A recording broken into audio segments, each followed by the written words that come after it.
মহকুমার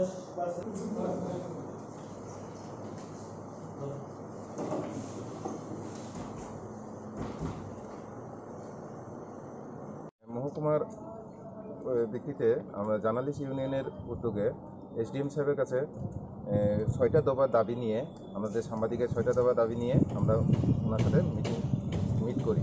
তো ওনাকে মেমোরেন্ডাম আমরা জমা দিই। তো এখানে আমাদের 6টা দফা দাবি ছিল: অবিলম্বে রাজ্যে পেনশন রুল তৈরি করা, সাংবাদিকের শীঘ্রই সাংবাদিকের আবাসন নির্মাণের কাজ শুরু করা। 3 নম্বর হচ্ছে প্রতিটি মিডিয়া হাউসে নির্ধারিত অ্যাক্টিভিশন কার্ডের বরাদ্দ 50% মহকুমা স্তরে সাংবাদিকের জন্য বরাদ্দ রাখা দাবিতে সরকারি স্তরে করা।